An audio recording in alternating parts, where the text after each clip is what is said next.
It's about that time. City News. What's happening in your city? City News. You got love for your city? City News. City Views. Oh, City News. City Views.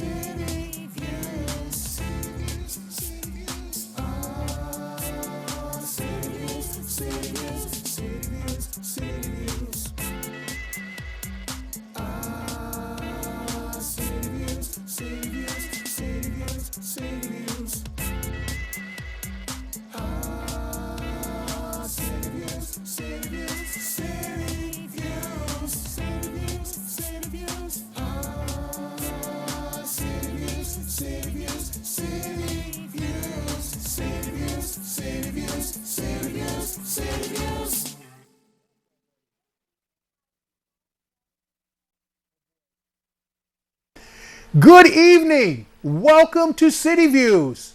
If you didn't know it, now you do. It's Tuesday night, 7:30, and you know what we got to do. All right? Is it PM or AM? Uh-oh. All right, Weebo. We thought that we might have a normal show this evening. We were anticipating a normal show. However, Weebo, as always, with his tidbit of spontaneity, just kind of throws a brick into everything. But nonetheless, I am still obligated to introduce them to you. On my right, the lovely, the talented Miss Melissa Crofts. Good evening. And on her right, the unambiguous and most, let's just say, unencumbered Mr. Wilbert Bowles, also known as Weebo. I'm here. And he is proudly wearing his New York Giants cap. No shame. No shame in his game. It's my team. And I must admit, the Giants look pretty good this weekend. Pretty good. Well, I mean, yeah, for a little bit. Yeah, for a minute. Hey, it's tough, you know. Yeah, I know it. Tough beginnings, but Yeah. They're going to get there. I see promise. Oh, yeah. For your team. And as always, we want to take this opportunity to thank our very, very kind sponsor, the one and only Steve Toth of Toth Insurance Agency. Thanks, Thank Steve. you so much, Steve. Thank you, You're the Ted. man, your Steve. support. You're the man. Couldn't do it without you. Absolutely not. And as always, our fourth wheel, as we so apropos put it, Miss Catherine Pezzi. She's back, She's back. Mm-hmm. and she just made sure that The set is looking Yeah. mighty Yeah. fine. yes, I mean that's her forte. This is beautiful. Yeah, she always Hi, Bill. She makes City Views look good. Yeah, she this do. is really cool. That's isn't nice, it? yeah. You The way know, that the light reflects on it, it's actually translating on the screen. For those who don't realize, we can see ourselves on the screen, can see and myself, it's too. translating pretty well, I think. yeah, Weebo just got a nice reflection off the ball of her head. Gee, you have no shame. You have No shame. shame. No shame. Man, I'm calling Pam on you. Call man. Pam. Yeah, Oh, She's at work right now. she's got to do some behavior modification. She got to do some behavior modification on you, man. She's at work. But no, Catherine, our beautiful City View Cups. Yeah, I got the cut. Oh, I know. Our Steve. favorite. You know, she's always making us look good, working real hard for us. We're excited about tonight's show because as we did start last week, we are giving an opportunity for candidates that are going to be running for public office here to come on and get to know you better, or for you to get to know them a little better, so you can make an educated vote come November 5th. So tonight we have my good friend and colleague with us, Sharon Waagner. Yes. Right, Sharon. So we're looking forward to Sharon's talking in the to house. Sharon. Thanks, Lou. Yeah, Lou's probably glad to get her out of the house, right? Yeah, go on down there, City Views, Sharon. Take a load off. I'm going to be fine without you. Lend her for a little bit of chai. So we're definitely looking forward to that. Now, the weekend in review, folks. Weibo, how was your weekend? Weekend was great, man. I went down to the fall festival downtown. Yeah. It was good. Yeah, Oh, a lot of vendors. There, yeah. about 60 vendors. Yeah. Train running around down there. You were on one too, weren't you? No, I had to wait in line. You did? Yeah, I had to wait in line. Big line. Now, big line. did you have the opportunity to take your granddaughter down? No, they went to somewhere else. Okay. Yeah. I saw Ed down there. Ed, Yeah. Ed Canada, Ed Canada down the there. chairman of the They, Arts and Culture sort Commission. of, they were carving a pumpkin he was showing me. Oh, really? Yeah, that was nice, yeah. Very interesting. Yeah, Nice. it was good. Pumpkin carving. Pumpkin carving. Okay. That's I a love talent it. by itself. Sounds good. Melissa. It was a wonderful weekend. I usually work weekends, but I had Saturday off. And we had some friends over for dinner. We grilled out some steaks and enjoyed ourselves very much so. No chicken? And No, I am the queen of chicken, but no, we did red meat. I'm surprised that Weibo didn't make a cameo appearance. Yeah. They should have told me. I've been there. Yes. Next time we'll have you. It's always I'll be fun to there. come out to the barn. Yeah. It's a fun place to be. Absolutely. It's beautiful. It is. Now, as we were talking earlier, I wanted to touch briefly upon a big issue that's come up the last couple days. Because you know how we feel here about sports, and we think that sports is a great analogy it is. for life in general, and bodes well for bringing people together. Yep. And this particular issue is one that is carrying a lot of weight at the moment. Daryl Morey, who is the GM for the Houston Rockets.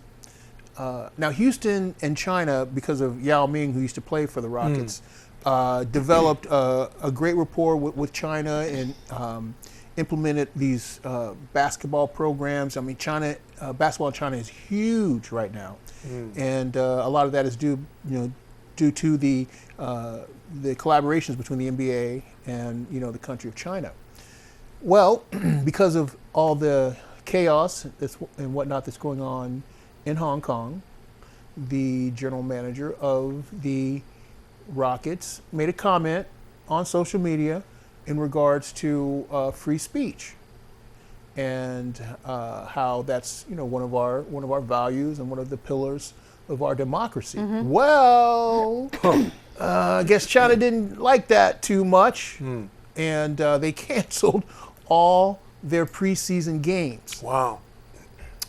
Which kind of ticked me off a little bit because I'm making plans for Thursday night because the Los Angeles Lakers are going to be playing over in Shanghai. Oh. So I'm like, this is going to be cool until this news comes up. So NBA Commissioner Adam Silver steps up to the plate. All this money is on the line, okay? And in this current environment of corporate greed and narcissism, it was so reassuring to hear someone make a stand that actually prioritized ethics, values, and morals over money. And the commissioner of the NBA, Adam Silver, said, hey, we stand for free speech. We stand for democracy. And that gave me such a sense of pride because I still think in a lot of ways, as a country, for some reason, we're still trying to find out who we are, what's our identity. I don't think people know what it means to be an American. And this last episode just gave me so much hope in regards of defining just what it is we stand for as a country and as a nation.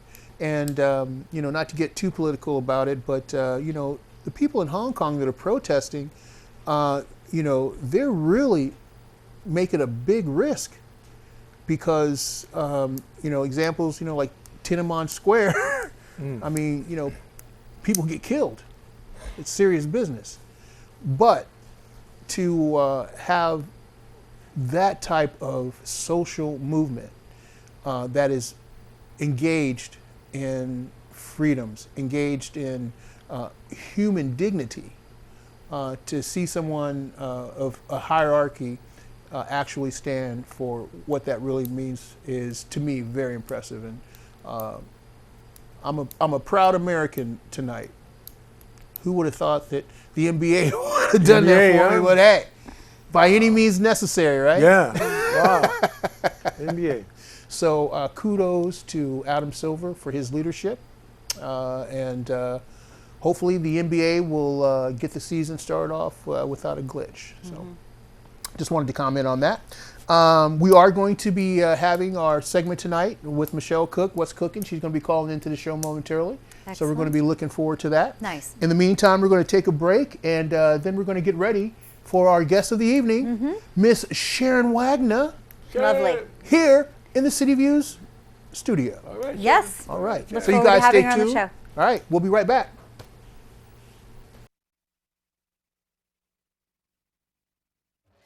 Shelters are the best places to find a new pet. What a perfectly beautiful little lady. That's where you'll discover healthy, loyal, and loving animals. You little rascal. Eager to become a part of your family. A person is the best thing to happen to a shelter pet. Oh, ladies first. Be that person. Adopt. This is living. Hey, kid. To find out more, visit theshelterpetproject.org.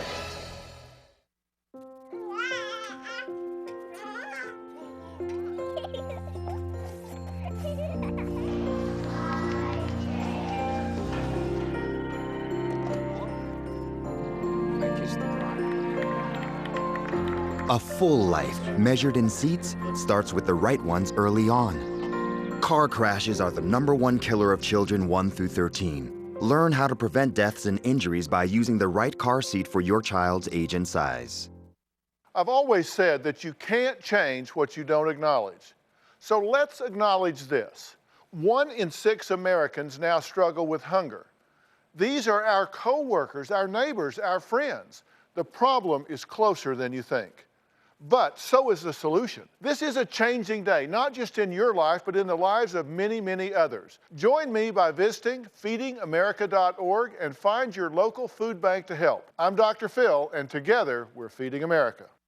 You're on your way to meet up with friends, but you can't seem to get anywhere quickly. You don't want your friends to be annoyed, so you text. You're on your way.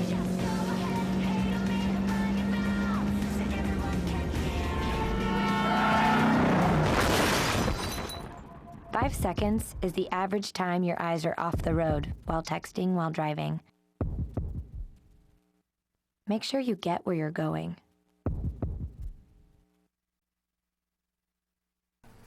And we're back, ladies and gentlemen. Thank you for tuning in. With us tonight, our special guest, my friend, colleague, Miss Sharon Waagner. Good evening, Sharon. Good evening, Jacques.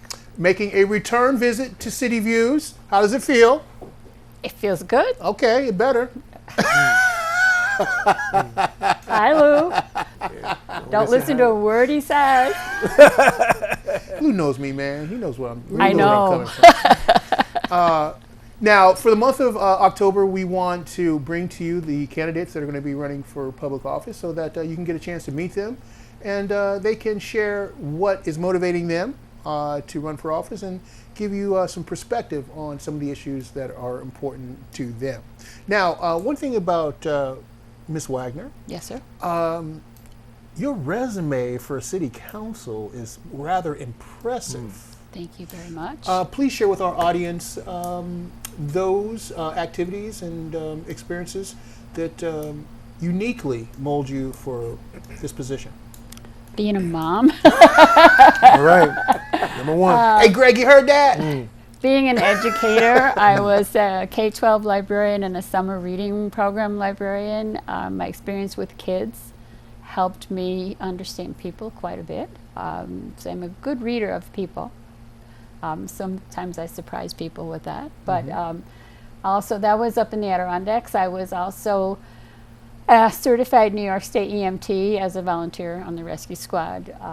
I was involved in a lot of different organizations up there, including a short stint of working as a reporter for the Glens Falls Post-Star, teaching my town board what the Freedom of Information Law stood for, which was kind of fun.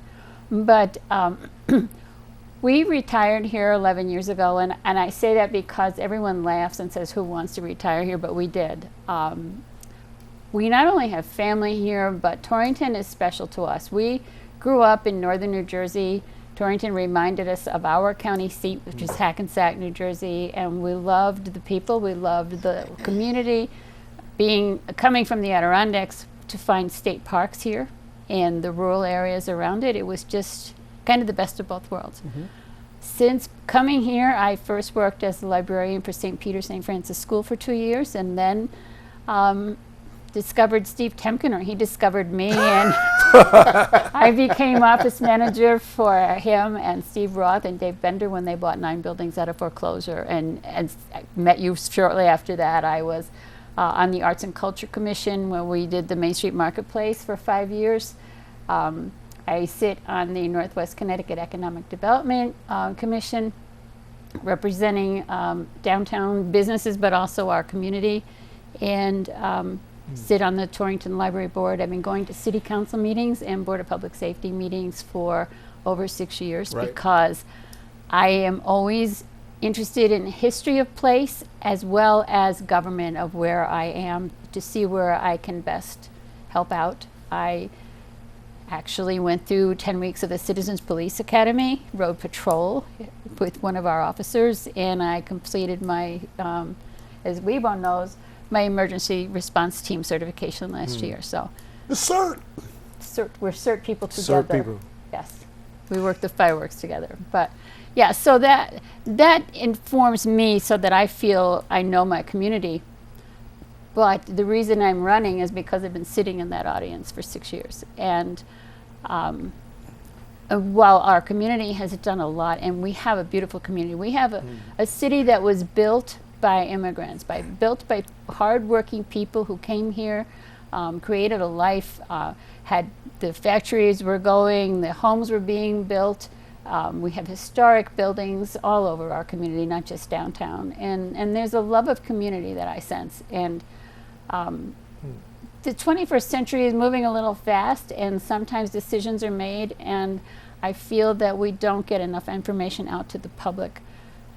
My one thing that I'm kind of proud of is when they were going to remove the streetlights, 2,500 or 4,000 streetlights. It made no sense to me. So working with Ed Kanata and a couple of other people, we pulled a lot of information together. We had 200 people at a city meeting, and we talked about our concerns about safety, and I asked the City Council to rescind their motion, which was successful. So I'm really happy that we could do that. More recently, public meetings, primarily Woodridge Lake, where many, many people came to meetings. They voiced their concerns. They were upset. It was a done deal. And I don't think there was enough information given to the public beforehand. I think that we need to be focusing a lot more on keeping our public informed. We have the 7th highest mill rate in the state. Our grand list has not grown much at all, less than 1% a year for the last couple of years. Our taxes are high, and you know, we have some small businesses. There was a recent article in the Current that we are being recognized as a micropolitan city for our startup businesses, our small startups. But that's not going to increase our grand list because most of those are in rented facilities. So I think one of the places that we really need to focus, and you do it here, we do it at WAPJ on a smaller basis, but we don't promote our city and all the positive aspects of our city. State parks, as I mentioned, our schools need to have more recognition for the positive things that happen. Case in point, our marching band. We have businesses now reaching out to our schools to work with them on apprenticeships with some of our high school students. I think we need to be promoting this more. We need to have more publicity on those positive things because while we're working to build our economic development, which is in desperate need of attention, we need to reach out to attract people to purchase homes and to invest in business commercial properties. That's the way we're going to build our grand list. That's the way we're going to be able to support our schools so we're not a zero-based budget. So in essence, I have three things that I find really important. First is economic development and the many different aspects of that. Second is education, recognition of our system and recognition that we need to invest in the future of our children. And third is environment, and that can include not only climate change, which is the big thing we're all talking about internationally, but water, the condition of our water. Woodridge Lake was an issue on there. We had that trash bag issues that most people are aware of when there was a proposal that we buy trash bags. That hasn't come back to the front, but I have a feeling it will be at some point. So I think economic development, education, and environment are the three. That's not a bad manifesto, Sharon. Thank you. I sit there and I said, I read people a lot and I sit at meetings. A couple of people have said, why don't you get up? And you can even ask the mayor. I've gotten up a few times. I don't always get up because I want to hear if someone has the courage to go to a meeting and to go up and stand in front of the city council and give their name and address and try to remember everything about what it is they wanted to say. That takes courage. Yes, it does. And when you do it and people look at you and they can't act, then you're not sure, did I do the right thing or not? And I think we need to be better at communication. Correct. And I think we need to encourage people to attend those meetings and not to be afraid to ask the questions. And one of my goals is to be available, that, call me. When I make phone calls for people, I give my telephone number. And I ran for office last time and lost by that much, but I left my phone number because I called from home. And I had people call me back because they had concerns or something they wanted to ask. And I don't have a problem with that. I think if you're going to run for office, you're representing the community. And it's the residents, including the children, it's the businesses. You need to be accessible. So, well, by now, after hearing Sharon's pleas, I don't know about you guys, but I think that she's garnered enough votes to to secure the position. 3. Dan, what do you think? Dan. Doug, can we get a vote from you too? That's 5. All right. Get on the train. But seriously, and I think, and I do not fault anyone who's ever run for public office or who's holding office, and I don't strictly go party all the time. I think that we have really good people, regardless of what party they stand for, and I think they don't get the recognition that they do, and sometimes people don't call them, they may be intimidated, but everybody is there, and they appreciate being contacted, and I think they've done a good job. We can continue to do that job and do it better. Now, it's interesting. I think this could be quite the lead-in to our What's Cooking segment. So hopefully Michelle will be calling us here momentarily. Michelle. Now, by the time you guys see the show, you will understand that now that we're recording the show is not being televised. One of those technical difficulties that's beyond our control. A glitch. Yes. And phone. Right on cue, I think I smell what The Rock is cooking. Chicken. Steak. Weibo has a one-track mind, man. A one-track mind. Food. Give me some food. I'm happy. That's it. I'm happy. I'm make for you. Let's see what we have here on the phone. I think that's Michelle. I don't know. There was someone else who said he was going to call, and I told him he couldn't call till after my interviews, but he couldn't see it, so I'm kind of wondering. It was our friend Ray. Ray. Ray. Good evening, Michelle. Good evening. What's cooking? She's getting the vibe now. Usually that's our line, but now that you're owning it, then that's all, it's all good. You were slow to the punch today. It's all right. Michelle. Good evening, everybody, and Sharon. How are you all? We're good, thank you. Good.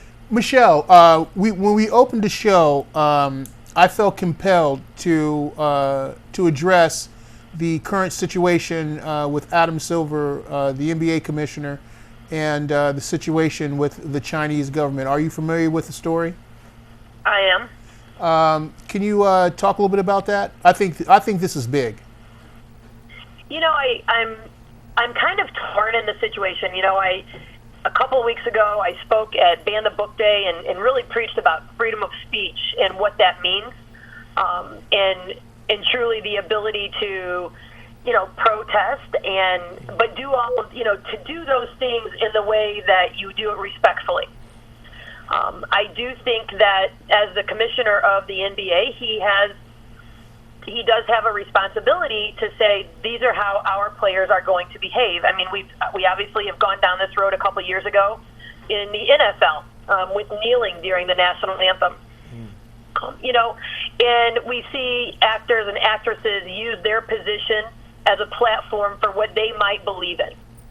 Whether we agree with it or not, you know, we do have the right, and we do have a constitution, and we have the ability to have a freedom of speech. If nothing in the NBA contract states that somebody cannot say something, then that is one thing.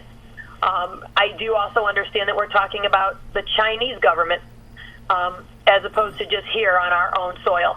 So being in foreign land, I think that brings a little bit more of a different and complicated conversation.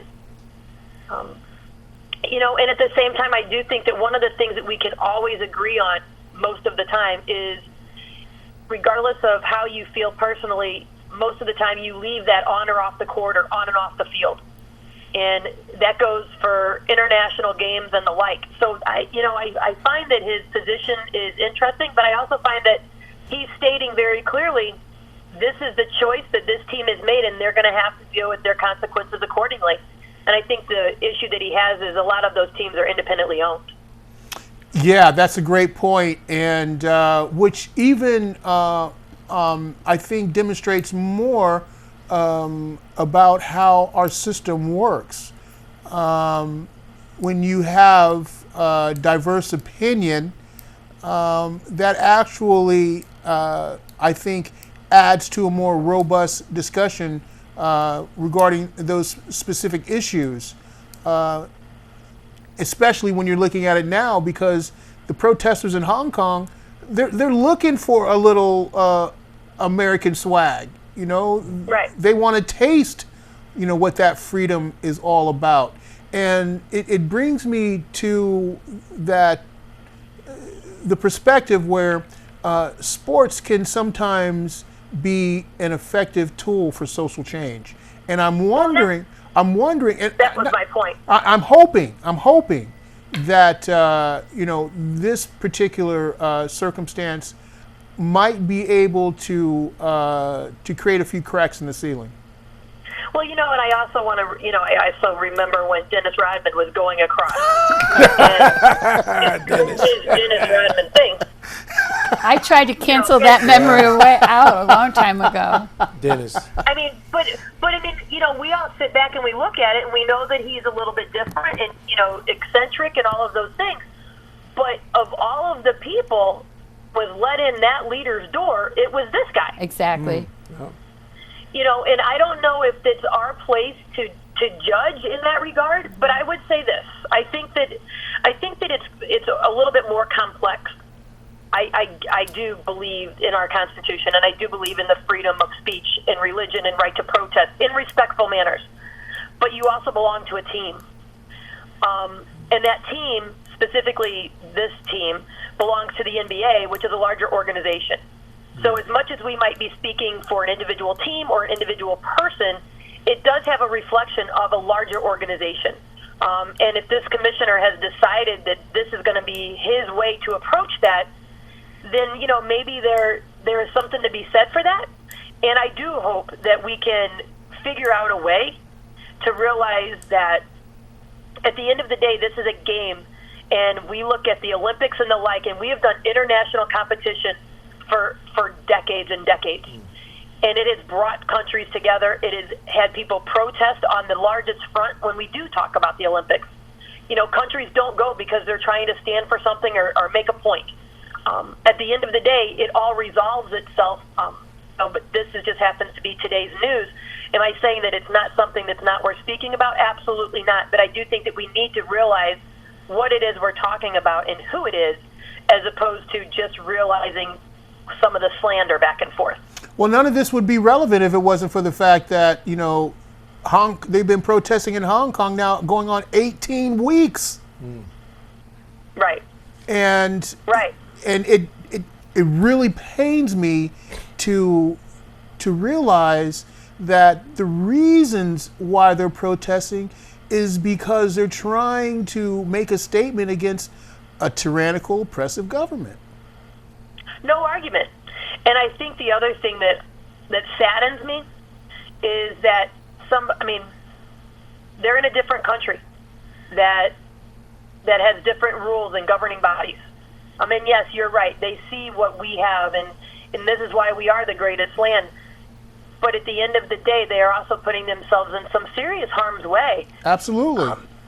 But there again, we know that if it weren't for folks that have put themselves in harm's way, we wouldn't have what we have. Absolutely. And you make my point. Hit the nail right on the head. You make my point. None of this is ever easy. Standing up against the status quo takes courage. And it does. And not only does it take courage, but sometimes it requires great sacrifice. And I think we've gotten to a point in this country where we have yet to realize the great sacrifices that have gone into making the United States what it is. And once we start reducing those sacrifices and not adhering to how very important they were, then I think that's when we start to lose our soul. Right. I do hurt for those folks that are going to hurt, though. Oh, absolutely. And, you know, we obviously know that we have men and women that fight for our country and put their lives on the line each and every day to give us what we have. But they get paid for it. No argument. But in our day, they have volunteered for that. Oh, yeah. And I would also say that their pay is not nearly adequate to what they are giving. Correct. And that's during time of service and afterwards. I do not think that we give our veterans or our active members anywhere near what they deserve. And I think that we should all stop and say thank you for everything that is given to us because of what we are able to look out our window and have afforded to us. And the veterans' families as well. You know, I don't think we pay enough attention or give them enough credit for being there, not only for their servicemen or women, but because they're also giving up for their country. Right. Well, the United States is worth fighting for. And no, absolutely. Absolutely. And I think that that's what we're seeing, across the water. That they know that what they believe in is worth fighting for. Well, I'm definitely continuing to keep my hopes up for the people over there, and I just hope that the people that are viewing this show take an interest in looking at other situations and other people and what they're going through, and hopefully having a little empathy and understanding that we may not be able to directly help or affect those people, but there is going to come a time when we can contribute to the cause, and we just hope that everyone takes that opportunity when it's presented to them. Absolutely, and those causes could be, from stopping at a lemonade stand to giving food to the guy that's sitting on the corner because he's hungry. Right. To dropping clothes off to organizations like Prime Time and the like that are trying to get people back on their feet. To really just taking a minute to say, I appreciate what you're fighting for. Right. Starts at home. Absolutely. Michelle, as always, thank you so much for calling in to the show. We appreciate it so very much. You're very welcome. And I'm sure that I will be seeing you out and about here in the not too distant future. I look forward to it. And if there's, as always, my phone is always on and emails are always open. So any questions or concerns, please absolutely give a call. Will do. All right. You guys enjoy the rest of the show. Thank you, mucho. Thanks. Bye, Michelle. Have a wonderful evening. Thanks so much. Okay, take care. Okay. Bye-bye. Okay. And we have another call coming in. Miss Rachel Sampson on the line this evening. Good evening, Rachel. Oh, hi. I prefer to be called Dr. Sampson just on the account that I'm calling as a psychologist, but that's not an ego trip. But thank you so much. No problem, Doc. You know, I bring that up only because in this culture, it's hard to know who's a provider of what, and I think a proper identification is a good idea. Yes. So, but most importantly, I'm just a generous listener and appreciative of your station. Thank you. We appreciate that. And we want to make sure... I'm sorry, go ahead. I just think that we're living in a culture where public radio and educational programming is so important. It is. Absolutely. It definitely is. We're entering the new era of communication. I would hope so. So, please, Dr. Sampson, tell our audience the reason for your call. Well, I was invited for another interview at WAPJ, and I had phoned in after being enthusiastic as a participant at an educational seminar at Hartford Hospital and the Institute of Living, where I heard a psychiatrist present material pertinent to suicide prevention. And she has gone internationally and has received a Congressional Medal of Honor, indicating her work and the importance of dialoguing with really anyone about the topic of suicide, yes, which ties in with mood and how someone is connecting in our culture. Right. Well, that's very important stuff, and I think Sharon might even be able to talk about this in terms of how the community in Torrington is collaborating its social services network and making sure that the information is out there about the resources that they're providing for certain services. Sharon, you want to? Well, I think. Well, yeah. That's very important that individuals are getting together under the umbrella of social services. And as I said, I was inspired by the volunteerism that created WAPJ as well as NPR, and I'm originally from the Boston area. So how I might comment on committees forming and the efforts, you hear a lot about the Opiate Task Force, and I admire the work of that, yet I believe more deeply we need to break away from fiscal budgets and gatherings that sort of line one's pockets and look at innovative ideas. And so some of the thoughts that I have is that even this world-renowned psychiatrist failed to mention a thorough alcohol and drug history because it seems as if there's a very deep commitment to the pharmacological interventions associated with mood regulation. And mood regulation, if you will, like hear how that sounds, like to regulate your mood.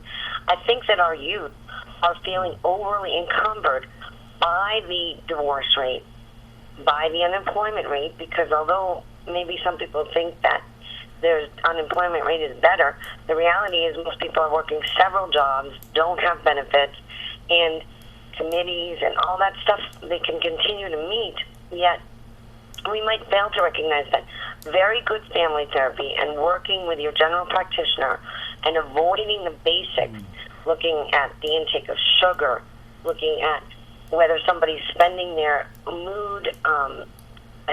that's an error, spending their time in a way that creates value and meaning, that they're positively contributing to their environment. So folks can volunteer or they can work part-time if they have the misfortune of being on disability for a particular reason.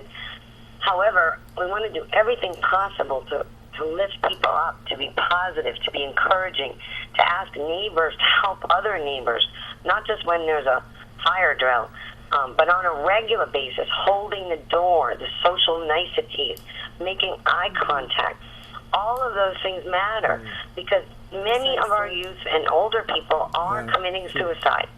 Every 40 seconds across the world, and it's a stunning count. It's not a statistic. Some people argue about statistics. It's just a count. And we know that folks in the northwest corner have been concerned about the morbidity and mortality pertaining to the demographics out here. Connecticut has the highest rate of fatal accidents on the highway. And yet, most people are communicating by cellular devices on a regular basis and running therapeutic treatment programs by having therapists call cell phones, and people are talking on cell phones in the bedroom when their parents are outside. I mean, I think there's a lot of resources, and I can detail those during another interview in terms of just simply listing the numbers. So tonight the invitation was to call in to your beautiful television show, to just reach out to people. And the Northwestern Connecticut Mental Health Authority hotline is available 24/7, and somebody can pick up the phone at any time, or just 211, calling and brainstorming. No matter what, if anyone is experiencing distress where you feel a degree of hopelessness, talk to anyone, a convenience store worker, a clerk at a store. We shouldn't be treating people who are having emotional problems as abnormal. A social psychology would suggest that it's normative to experience suicidal ideation. Most people do. It's normative to experience an event of clinical depression, especially during life transitions. So no matter what, it would be a temporary, permanent solution to a temporary problem. Moods do come and go. Substance use is never recommended as a wellness program for a family or an individual. And loneliness can best be treated by inviting people over, by sharing food together, literally breaking bread, and having conversations about meaning and value and how you spend your time. Doctor? Yes. Thank you so much for calling in to the show tonight. I think you have just pretty much infused us with some food for thought. Absolutely. Well, that's lovely, and I'm glad to hear that. And no matter what, just reach out to someone, have more love and compassion, and also, can I just sneak in one more serious concern? Yes. The vaping issue. I ran around the other day making photocopies on my own, and I couldn't work fast enough. The CDC issued an emergency alert that 1,000 people are deceased purely because of vaping. And very sadly, people ran to vaping by false advertising, thinking that it was an alternative to smoking cigarettes. It's not. We know there's 400 chemicals at least in cigarettes, and there's probably 800 in vaping. So, just turn your car on and inhale the carbon monoxide. It's not a good idea. Work with your doctor. Stay away from that part of the convenience store. And just remember, that's the Grim Reaper. That's not a good idea. Just work with your MD and utilize the resources such as the Connecticut Quit Line. Again, available 24/7. And I can get you that number right here, right now, because there's no need to delay on quitting smoking. All of the addictive behaviors in our culture are certainly not temporary. Sadly, because there's not enough family and societal support, they can be intermittent, and people talk about harm reduction. It doesn't matter. Some people throw the cigarettes out the window and walk away from the folks that might be contributing. That would be an ideal trajectory. But because of the power of the insurance industry, the pharmaceuticals, and the corruption, if you will, in our society, just never give up on quitting anything that you know is not not directed to your well-being, no matter what. So the Quit Line in Connecticut can be contacted by calling 1-800-784-8669. And I wouldn't recommend calling there for free lozenges and free this and free that. And the medication that went out of black box, rest assured, you know your inner experience better than anyone else. If people are recommending medications to counter cravings for smoking, remember, medical research is like 15 years behind public knowledge. So if you feel as if you've gotten suicidal because of some type of drug someone's recommended under their license, then that's your experience. It isn't something to be debated. Go see your physician, see another physician, but rest assured, talking to somebody about a logical, coherent, goal-directed plan to exercise, eat right, get better sleep, and stay away from these toxins. Try this, 1-800-784-8669. Take what you can and leave the rest. And let's not forget, most people, the Brown research out of Rhode Island indicates most people in America change behaviors not by interacting with professionals that sometimes can stew up the pot, by helping themselves through social support. Mm-hmm. So that's a book called Changing for Good by Prochaska, DiClemente, and Norcross. Sure. I just wanted to say something positive about the vaping problem in Torrington. Last year, it's almost 2 years ago now, high school students at Torrington, working with the McCall Foundation, and I'm part of the coalition that is working with them, they did a survey of 1,000 high school students, middle school and high school, to find out what the most used substance was. They were expecting that might be marijuana or alcohol. The top substance was vaping. But what these students did was to then do some of their own research, go to the city council in early spring and explain to the city council that they would like to have an ordinance passed banning all vaping products in Torrington and raising the smoking age to 21. This was before the state acted on it. So I think we have some really positive things going in Torrington. We have our youth already involved. They were seeing their peers smoking things or vaping things they shouldn't have been vaping. They were watching reactions, allergic reactions and other things, and they acted before the adults did. So I think we are really very fortunate in Torrington. Mm-hmm. That is really amazing. And there are a lot of organizations working with our youth, including PAL, who's expanded tremendously. So. And I'm wondering if maybe we can touch base after the show and we can get this information maybe on our Facebook page. Yes. From the doctor. Yeah. So we'll try and get that information that she is so kindly called in to share with us. That'd be great. Did you hear that, Dr. Sampson? Doctor? I think she's gone. Okay. All right, we'll see if we got time here for... She's on the line. She's on hold? She's on hold. Okay. Hello? So do we have another call coming in? That's her. Okay. Dr. Sampson. Yes, I am so sorry. Operating by myself on a cellular device in a parked car to make this time to share this information with the community. When I switched over to contacts to share the number about the Connecticut Quit line, I lost the call somehow. And my battery is about to run out. So I thank you for your time tonight. Do you have that number for the public for the Connecticut Quit line? We do. But also, our staff wanted to extend to you an invitation to have some of your remarks on our Facebook page. Oh, that's great. By all means, if it's helpful to utilize for the public, we'll reach out to you made my permission. I appreciate that you asked, because Facebook and the internet media, social media, is not a place where I frequent. I am aware that it's helpful to some individuals and to support businesses, especially maybe nonprofit businesses. I was a founding member of Volunteers in Psychotherapy, and I know my friend Dr. Schulman did utilize various aspects of the internet. We just know that our youth and our elderly and such, everyone just needs to be careful of the internet. There is a dark internet, as they say. There really is another side to the internet, literally. Lots and lots of things. So anyone can take things out of context. So by all means, in terms of what I've said, it's verifiable, objective data. And if it's my opinion, then it's only grist for the mill. I don't have the expert line on anything tonight.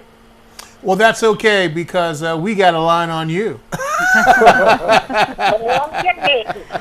All right. Well, listen, good night, everybody. Good night. Thanks for calling in. We'll be in touch, Doctor. Okay. All right, take care. Thank you. Wow. Well, that was some pretty pertinent information. Very much. I look forward to reaching out to her and getting more details on that we will be able to share with the public then. Absolutely. That's great. Awesome. That'd be a good follow-up, Lisa. Excellent. Yeah. She had some really good information on mental health.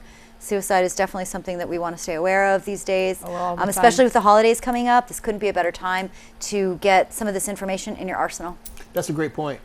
That's a great point. It's and I've been close to families that have lost loved ones. So have I.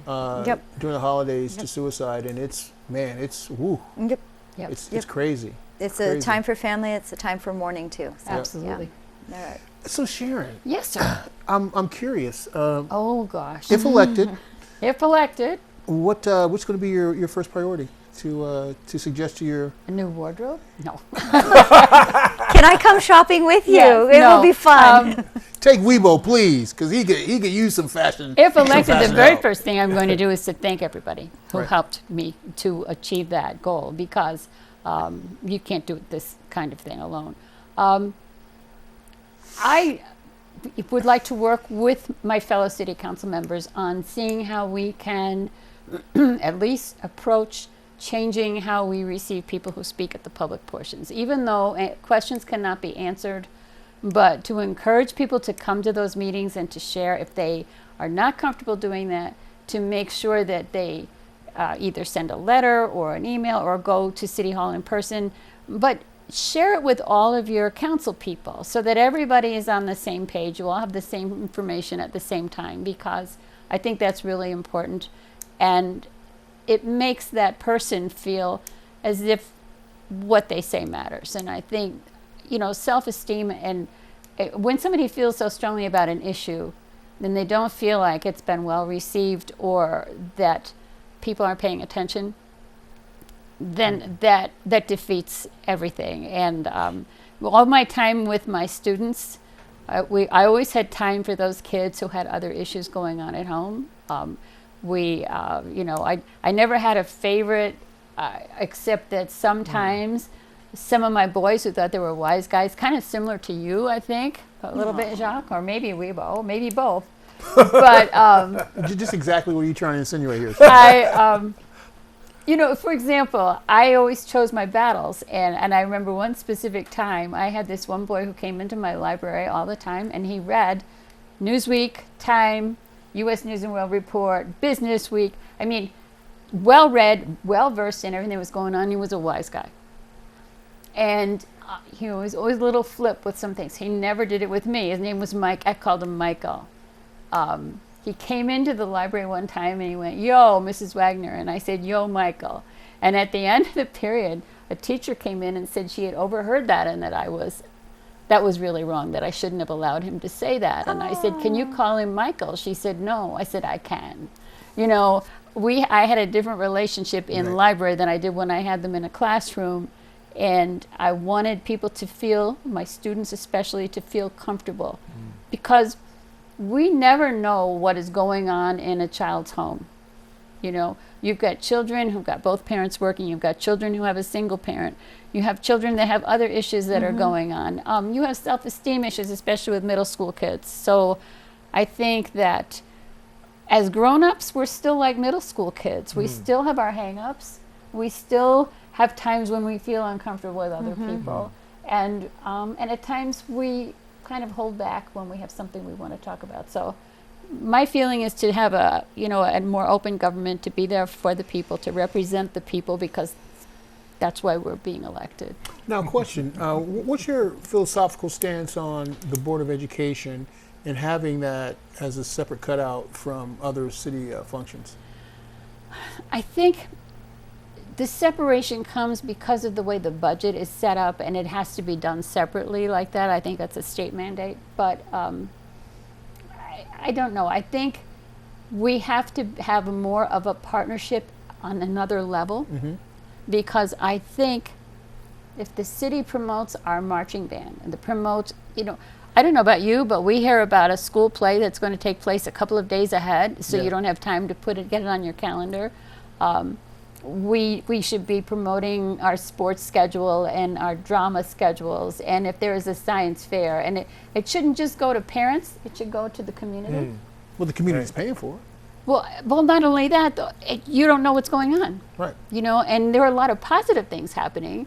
I mean, we just had a student who went to France on a philosophy Olympiad, and he came back and reported, and I heard his report, and it was phenomenal. I mean, he went to France, he had to do his, he had to do like a thesis almost, and he had to do it in French. You know, so it's like, this was awesome. This is an amazing accomplishment. The students who went and presented on vaping, I think they should get some kind of a medal of honor from the city that says, thank you for reaching out, for seeing a problem and sharing it with the adults, because we don't know all those issues. Right, right. You know, so I think we have to recognize our youth more, and in doing that, we're recognizing our schools and recognizing our teachers who are working overtime. They don't get paid overtime. They work extra hours. They spend a lot of their own money. They work closely with children. They're the parents away from home. Right. Well, Sharon, you know what? I can't believe it, but our time is slowly but surely coming to a close. Yeah. I'm so glad we had this time together. That's so sweet. Yeah. Oh, it's always fun to be on. And Jacques, you and I go way back, considering I'm living here 11 years, but it's probably 9 years. Yeah. From Arts and Culture and Well, WAPJ, and I think you were one of the first interviews. Well, actually, Minnie was my first. I was on with Minnie in the Polish Hour. Minnie. Minnie. But on WAPJ. She was a gem. And until recently, I've been doing all things Torrington. I took a little hiatus because of the election and everything we're doing. But yeah. Well, we like to take the opportunity to promote all things Torrington when we have the opportunity to do so. And we definitely appreciate you for taking the time out to put that together, because as we discussed a few years ago, we said we needed to develop a component that we could promote the activities and events that were going on in Torrington and the region in a more robust manner. And absolutely, and that's where we're going to help build our economic development as well. The more people that come into town, I mean, we have people who live in the area, they shop in town. Our target is the #1 profit-making target in the New England area. Really? Really. You know, so because I drive to this Target. It takes me almost 40 minutes to get there. Yeah, so. it takes me 2. But I'm jealous. But seriously, you know, we have a lot here. So we have jobs. People don't hear about that, but the manufacturers that I talked to through the economic development on the regional basis, they have open jobs. They have jobs waiting for people. Not even filled yet. We have houses that are for sale. We have houses at reasonable rates. You know, we have a great burgeoning arts community, as well as downtown restaurants and entertainment venues. So I think we're rich in that respect. You know, that's what I want to see you work on, arts and culture development. I am, but I've got plans for 5 Points Gallery when they move to the campus. I'm going to help them set up their library. Very nice. Yeah. Very nice. That would be cool. Well, it has been fun, but as the proverbial clock on the wall says, we gotta run. Gotta go. We want to thank you for tuning in to City Views here each and every Tuesday evening, 7:30. We also want to let you know we're going to be sending out some links so that you guys can subscribe to our new YouTube channel. So be on the lookout for that. In the meantime, check us out on Facebook. On behalf of the staff, Dan, Catherine, Doug, Weibo, Melissa, Sharon, everybody, it's been fun. But we'll see you next week for more City Views. Night. Night, Owl. Bye. It's about that time. City Views, City Views. What's happening in your city? City Views, City Views. City Views, City Views. Got love for your city? City Views, City Views.